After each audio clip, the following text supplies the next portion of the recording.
ॐ वसुदेवसुतं देवं कंसचानूरमर्दनं देवकी परमानन्दं कृष्णं वन्दे जगद्गुरुं।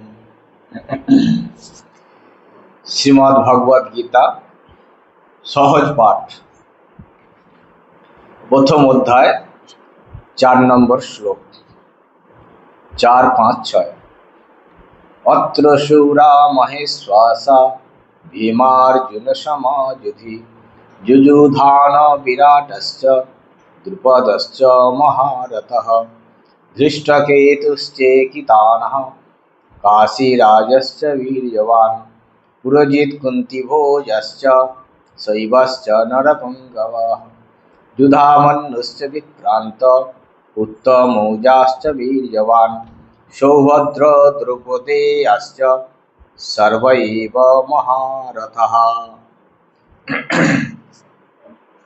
প্রথম অধ্যায়।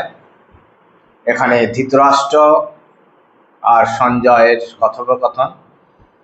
সঞ্জয়কে জানতে চেয়েছে, সঞ্জয়ের কাছে ধৃতরাষ্ট্র অন্ধ, জন্মান্ধ ধৃতরাষ্ট্র, যে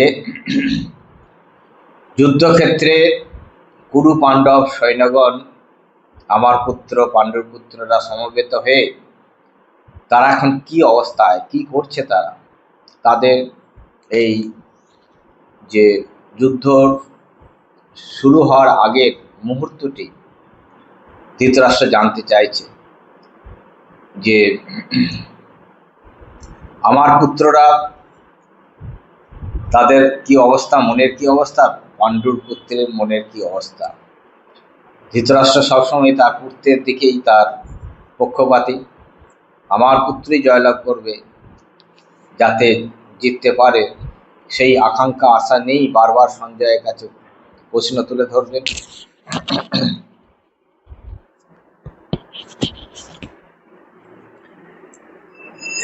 এই জন্যই সঞ্জয়ের কাছে জানতে চাইছে ধৃতরাষ্ট্র। তা সঞ্জয় তাকে উত্তর দিয়ে যাচ্ছেন, বলেছেন যে এই দু দলের সৈন্য সজ্জিত হয়ে আছে। আর সেই মুহূর্তে সঞ্জয় জানাচ্ছে যে দুর্যোধন বিপরীত পক্ষকে দেখে তার যে দ্রোণাচার্য, অস্ত্রগুরু দ্রোণাচার্য, তার কাছে গিয়ে বিপরীত পক্ষের যে সৈন্য সামন্ত, তাদের বল, তাদের মনোবল এবং তাদের সৈন্যবল, সেইগুলি বৃত্তান্ত তুলে ধরেছে। তাই বলছেন এর 4 নম্বর থেকে, যে অত্র শূরা মহেশ্বাসা ভীমার্জুন সমাযুধি যুযুধান বিরাটশ্চ দ্রুপদশ্চ মহারথঃ। যে এখানে সুর, যারা সকলেই মহাসুর, একজন বীর, সুর মানে বীর, আর মহেশ্বাসা মহা ঈশ্বসা, মহান ধনুর্ধারী, তারা ধনুর্ধারী, ঈশ্বসা মানে ধনুষ। কারা না? ভীম, অর্জুন, এরা হলো মহা পরাক্রমশালী এবং মহাবীর যোদ্ধা। সেটি দুর্যোধন ভালোভাবেই জানেন। তাই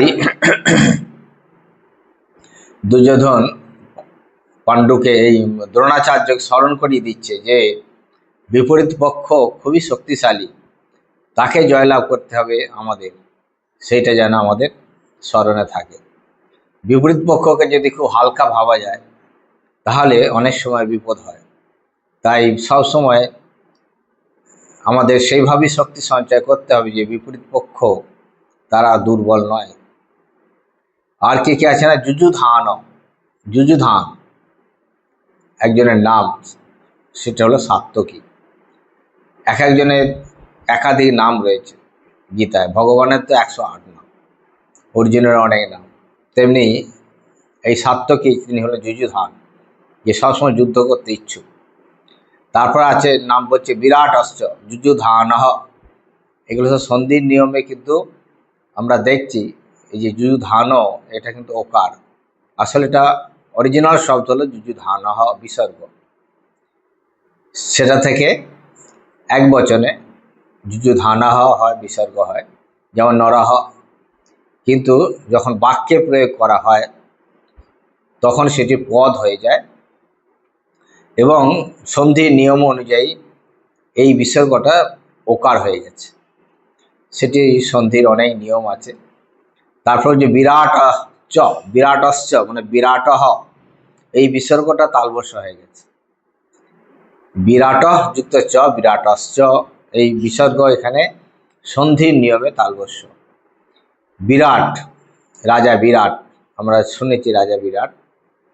তারপরে দ্রুপদ আসছে, দ্রুপদ, রাজা দ্রুপদ, এখনো দ্রুপদ বিসর্গ, দ্রুপদ চ, সেই বিসর্গটা তালবস্য হয়ে যুক্ত হয়ে গেছে, দ্রুপদশ্চ।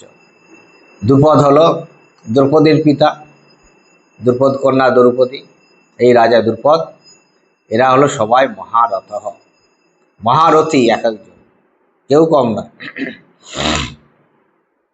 তারপর বলছেন দৃষ্টকেতু, দৃষ্টকেতু, ইনি একজন মহাবীর। ধৃষ্টকেতু, চেকিতানহ, চেকিতান, কাশীরাজ চ, কাশীরাজশ্চ, কাশীরাজ, এগুলো সব বিসর্গ। ধৃষ্টকেতু বিসর্গ, চেকিতানহ, এখানে বিসর্গটা রয়েছে, সন্ধির নিয়ম অনুযায়ী বিসর্গটা লুপ্ত হয়নি। কাশীরাজ, এখানে বিসর্গটা তালবস্য। কাশীরাজশ্চ বীর্যবান, এরা সকলেই এক একজন মহাশক্তিশালী, শৌর্যে বীর্যে এরা একদম শক্তিশালী, শক্তিমান। তারপরে বলছে পুরোজিত, কুন্তি ভোজ, পুরোজিত, এখানে পুরোজিত, পুরোজিত তিনি হলেন পুরোজিত নাম, কুন্তি ভোজ, কুন্তি ভোজ। আর শৈব, শৈব চ, শৈবশ্চ, ওই বিসর্গটা তালবস্য।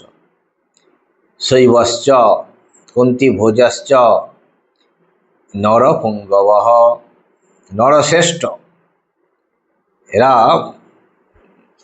নরদের মধ্যে, মানুষের মধ্যে শ্রেষ্ঠ ধনুর্ধারী, এদের শক্তি অপরিমেয়, অপর্যাপ্ত।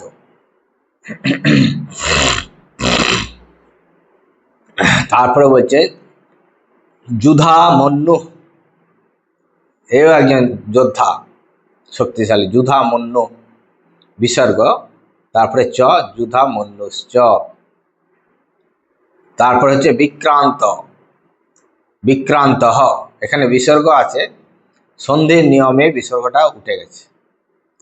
কারণ যদি আমরা যখন ভাঙবো তাকে যদি বিসর্গ না দিই, বিক্রান্ত শুধু বললে এটি অশুদ্ধ হয়ে যাবে, শুদ্ধ নয়। কারণ বিক্রান্ত নর শব্দ, অকারান্ত শব্দ, সেখানে যখন সেন্টেন্সে ব্যবহার হবে, শ্লোকে ব্যবহার হয়েছে, এখানে মানে সেন্টেন্স বাক্য হয়েছে, তা সেখানে এই পদ করতে হবে। বিক্রান্ত যদি বিসর্গ না থাকে তাহলে সেটি কেবল শব্দ, পদ নয়। পদ কাকে বলে না? সুপ্তিম অন্তম পদম, যে শব্দের পরে সুপ বিভক্তি বা তিং বিভক্তি যুক্ত হবে সেটি তখন পদ হবে। সাধারণত ধাতুতে যেগুলি, তিং হলো ধাতু আর সু হলো এই বিভক্তি। ধাতুর পিছনে হয় তিং, ধাতুর পরে হবে তিং বিভক্তি, তিতসন্তে শীতস্থ, আমরা জানি। গম ধাতু একটা, গমটা কিন্তু শব্দ নয়, গম হলো ধাতু। নর হলো একটা শব্দ, এই নরের পরে যেটি পদ ব্যবহার করতে গেলে সেখানে সু বিভক্তি মানে সু, ওই নরহ বিসর্গ, সু ঔজস, নর নরৌ নরাহা। আর গম ধাতু, গমটা হলো ধাতু, সেখানে কিন্তু ওই সুবিভক্তি যুক্ত করলে হবে, গমহ করে দিলে হবে না। গম একটা ধাতু মানে যাওয়া, গম ধাতু, তাই সেই যাওয়া ক্রিয়া, এটি হলো নাউন, এটি হলো ক্রিয়া। তো সেই গম, তার যে তি বিভক্তি তাতে হয় গচ্ছতি। সেই জন্য যদি বলি আমরা রামহ, রাম যাচ্ছে, এটি বাংলায় আমরা বলি রাম যাচ্ছে, তো সেখানে বলতে হবে রামহ গচ্ছতি, রামহ বিসর্গ দিতে হবে। কারণ একজন রাম যাচ্ছে, সেখানেও ওই এক বিভক্তি, এখানেও দেখুন তি তস অন্তি, একজন হলে গচ্ছতি হবে, একের অধিক মানে দুজন হলে গচ্ছতা হবে, তস গচ্ছতঃ বিসর্গ, আর দুয়ের অধিক হলে গচ্ছন্তি। এই হলো সন্ধির নিয়ম, গচ্ছতি গচ্ছত গচ্ছন্তি। তাই এখানে এই বিক্রান্ত হহ এটা বিসর্গ, এটি বলতে গিয়ে আমরা এত কথা বলতে হলো। তারপরে উত্তম মৌজাহা, উত্তম মৌজা এরা একজনের নাম, সেখানে বিসর্গ আছে, তারপরে চ, ওই বিসর্গটা তালবস্য হয়ে গেছে। বীর্যবান, এরা সকলেই শক্তিশালী। আর কি না, সৌভদ্র, সৌভদ্র, সৌভদ্রকে আমরা সবাই জানি। সৌভদ্র হলো সুভদ্রার পুত্র, কি নাম, অভিমন্যু। এই সৌভদ্র হল অভিমন্যু, মহাবীর, একাই ওই 10 জনকে সে পরাজিত করতে পারে, কিন্তু দুর্ভাগ্যবশত ওই চক্রব্যূহের মধ্যে ঢুকেছিলেন ঠিকই, কিন্তু বেরিবার তার রাস্তা জানা ছিল না। সেটিও তো তিনি তার গর্ভ অবস্থায় শিখেছিলেন, শুনেছিলেন, গর্ভ অবস্থায় যতটুকু শুনেছিলেন সেটি তার মনে ছিল। যখনই তিনি মা ঘুমিয়ে পড়েছেন, আসলে অর্জুন সুভদ্রাকে এই যুদ্ধ কৌশল শোনাচ্ছিলেন, চক্রব্যূহ কিভাবে প্রবেশ করে যুদ্ধ করতে হয়। কিন্তু সুভদ্রা যতক্ষণ জেগেছিলেন, অভিমন্যু গর্ভ অবস্থায় তিনি জেগেছিলেন, সজাগ ছিলেন, জেগেছিলেন। মাও ঘুমিয়েছে, ছেলেও ঘুমিয়ে পড়েছে। তার ফলে তার আর পরবর্তী যে অর্জুনের যেটি যুদ্ধের কৌশল বা যুদ্ধ বেরিয়ে আসার যে উপায়, সেটি শুনতে পাননি। সুভদ্রা শোনেনি মানে তিনি তার পুত্র শোনেনি। এই জন্যে আমাদের বলা হয় যে একটি শিশু যখন মাতৃগর্ভে আশ্রয় পান, তখন থেকেই কিন্তু তার শিক্ষা আরম্ভ হয়ে যায়। তাই মা যেভাবে শিক্ষিত হবেন, মা যেভাবে জীবনযাপন করবেন, সেই গর্ভস্থ শিশুটিও সেইভাবেই তার সংস্কার তৈরি হয়। সেই জন্যেই এই গর্ভ অবস্থা থেকেই শিশুকে লালন পালন করার দায়িত্ব একজন মায়ের। তাই জন্য মায়ের অবদানও শিশুর কাছে অপরিসীম, কারণ তাকে একদম শৈশব শিশু ভ্রূণ অবস্থা থেকেই তাকে শিক্ষা দিতে পারেন, দেন। সৎভাবে দিলে সৎ সন্তান হবে, অসৎভাবে হলে অসৎ হবে। মা তিনি যদি অসৎভাবে জীবনযাপন করেন, শিশুটিও অসৎ হবে, কারণ সেই সংস্কার তার মনে ঢুকে যাবে। তাই হলো সৌভদ্র, সুভদ্রার পুত্র অভিমন্যু। আর দ্রৌপদেয়াহা, দ্রৌপদীর পঞ্চপাণ্ডবদের যে দ্রৌপদী, তার 5টা সন্তান ছিল, তারা হলো দ্রৌপদেয়াহা, এরাও মহাবীর। সর্ব এব মহারতাহা। আমরা যখন অন্যায়ে পড়ব তখন দেখব ওখানে সর্ব নেই, সর্বে, কারণ বহুবচনে, সর্ব শব্দের বহুবচনে সর্বে, কারণ একজন তো নয়, সকলেই।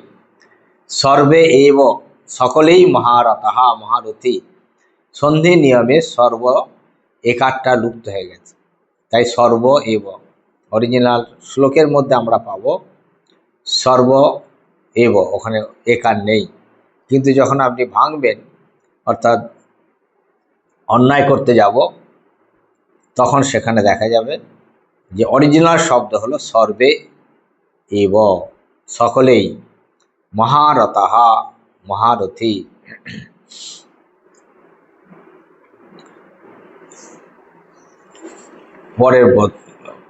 এরপর 7 নম্বর শ্লোক।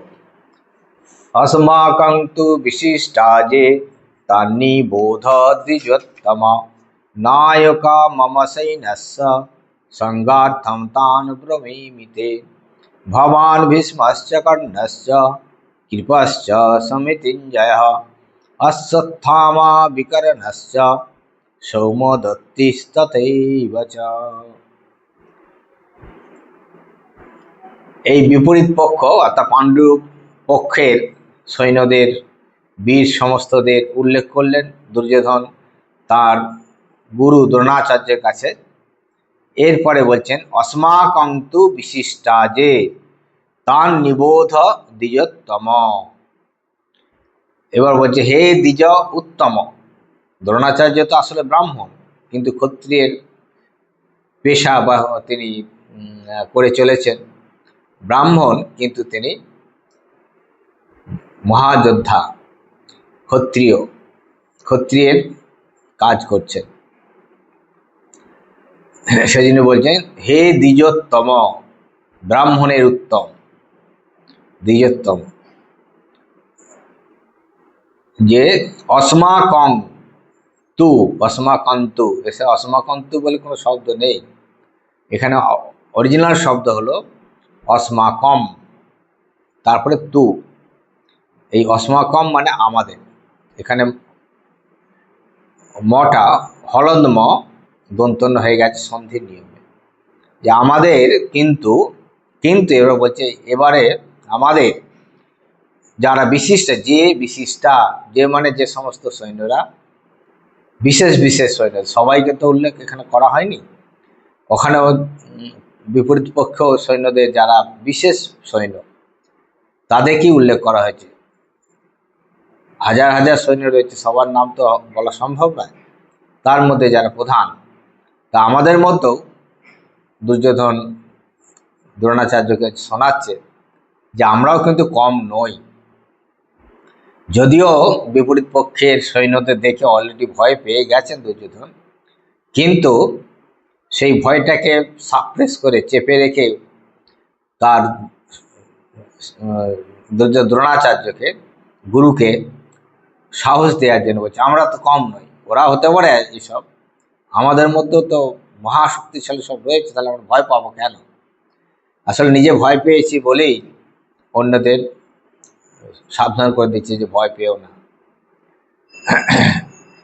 ভীষ্ম, দ্রোণাচার্য এরা জানতেন যুদ্ধের পরিণতি, কারণ ভীষ্ম তো সর্বজ্ঞ, তিনি তো জানতেনই যথা ধর্ম তথা জয় হবেই, যেখানে ভগবান যার পক্ষ সেই পক্ষ জয়লাভ করবেই, এটা ভীষ্ম প্রথম থেকেই জানেন। কিন্তু তবু তিনি যেহেতু দুর্যোধনের দলে রয়েছেন, তার কর্তব্য তিনি পালন করে চলেছেন। ভীষ্ম, দ্রোণাচার্যও জানেন, কারণ তিনি জানেন, কারণ উভয়ই তার শিষ্য। একদিকে অর্জুন, ভীম, আবার এইদিকে দুর্যোধন। তো দুই যোদ্ধাকে তার ভালোভাবেই জানা রয়েছে যে কার শক্তি কতটা।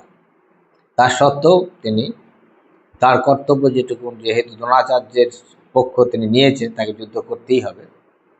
তাই ওর দুর্যোধন তাকে এই প্রবোধ দিচ্ছে যে আমাদের যারা সমস্ত শক্তিশালী সৈন্য রয়েছে তাদের কথা শ্রবণ করো, শোনো, তাদেরকে নিবোধ, অর্থাৎ আমি বলছি তাদের নামগুলো তুমি শ্রবণ করো, ভয় পেও না। নিজে ভয় পেয়েছে, ভয় পেও না। বলছে নায়কা মম সৈন্যস্য সংগার্থম তান ব্রহ্মীতে।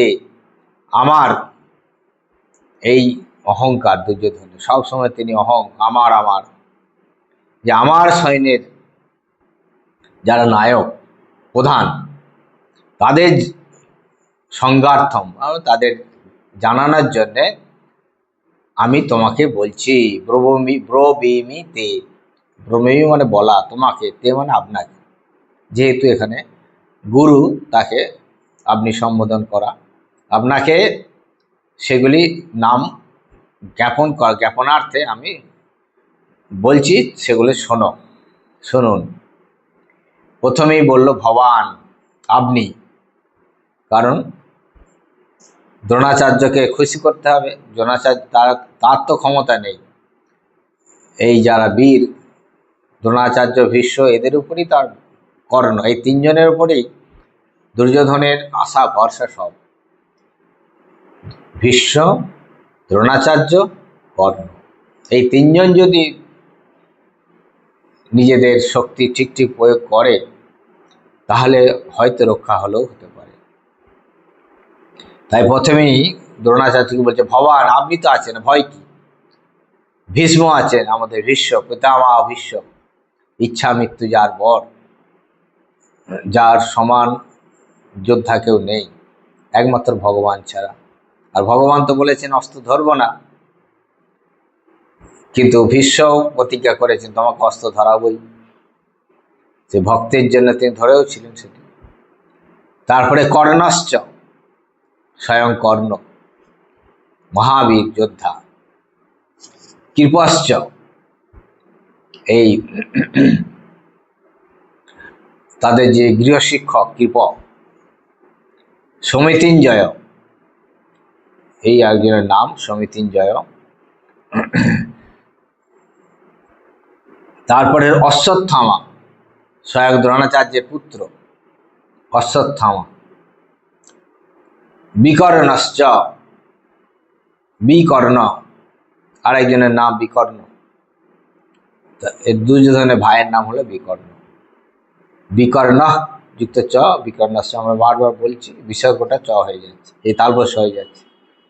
তারপর সৌম্যদত্তিহি, সৌম্যদত্তিহি, এখানে বিসর্গটা দন্তস্ব হয়ে গেছে। সৌম্যদত্তি একজনের নাম। তারপরে তথৈবচ, তথা ইবচ, তথা ইবচ, এইরকমই। এই সোমদত্তস্য পুত্র ভূরিশ্রবা, সৌম্যদত্তি আরেকটা নাম হলো ভূরিশ্রবা। তথৈবচ, তথা এব চ, মানে সর্বে এব এতে মহারথা, সকলেই কিন্তু এরা মহারথী। সুতরাং আমাদের ভয় পাওয়ার কিছু নেই, এটি বলার উদ্দেশ্য। অন্যে চ বহব শূরা মদর্থে ত্যক্ত জীবিতা, অন্যে চ বহব শূরা মদর্থে ত্যক্ত জীবিতা, নানা শস্ত্র প্রহরণা সর্বে যুদ্ধ বিশারদঃ, অপর্যাপ্তম তদস্মাকম বলম ভীষ্মাভিরক্ষিতম, পর্যাপ্তম পর্যাপ্তম তু ইদমিত্যেষাম বলম ভীমাভিরক্ষিতম। এর বলছে অন্যে চ বহব শূরা, বলছে আরো অপর অনেক, বহু, বহব মানে বহু থেকে বহব, এটা উকারান্ত শব্দ গ্রামারের নিয়মে। বহু মানে অনেক জানি, সেই অনেকের বহু বচন হলে বহব, বহব, বহু, সাধু সাধু সাধব, উকারান্ত শব্দ যেমন হয়, বহু বহু বহব অনেক। সুরা মানে বীর, মত অর্থে মানে আমাদের প্রয়োজনে, ত্যক্ত জীবিতা, তারা জীবন ত্যাগ করতে একদম প্রস্তুত। অনেক সুর আছে এরকম, যারা স্বেচ্ছায় এই যুদ্ধক্ষেত্রে এসেছে আমাদের সাথে যুদ্ধ করার জন্য, প্রাণ যাবে তবু যুদ্ধক্ষেত্র থেকে পলায়ন করবে না, এরকম সুর বীর অনেক রয়েছে। তারা নানা শস্ত্র প্রহরণা, নানা শস্ত্র প্রহরণা, এরা ভিন্ন ভিন্ন অনেক রকম, তারা শস্ত্রধারী, কারো তরোয়াল, কারো ঢাল, কারো বল্লাম, ধনুক, তীর, এরকম অস্ত্র শস্ত্র। এই দুটি কথা আমরা শাস্ত্রে পাই। অস্ত্র হলো যেটি আমি হাতে ধরে থাকি, ধরে যুদ্ধ করি, এটি হলো অস্ত্র। তরোয়াল, এটি হলো অস্ত্র। আর তীর, ধনুক, বল্লাম যেগুলি দূর থেকে নিক্ষেপ করা হয়, বন্দুক, সেটি হলো শস্ত্র, নিক্ষেপ করা হয়, দূর থেকে আক্রমণ করা যায় শত্রুকে।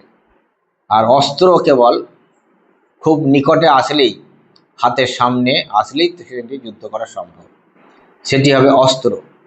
যেমন গদা, গদা তো আর ছুঁড়ে দিয়ে যুদ্ধ হয় না, ধরে থেকে, হাতে ধরে থেকেই গদায় গদায় যুদ্ধ হয়, এটি হলো অস্ত্র, গদাস্ত্র।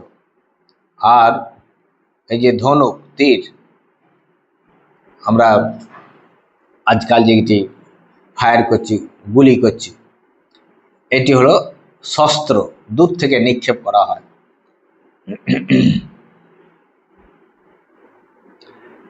তার বলছে যে নানা শস্ত্র প্রহরণা, এরা কিন্তু সকলেই ওই দূর থেকেই যুদ্ধ করবে।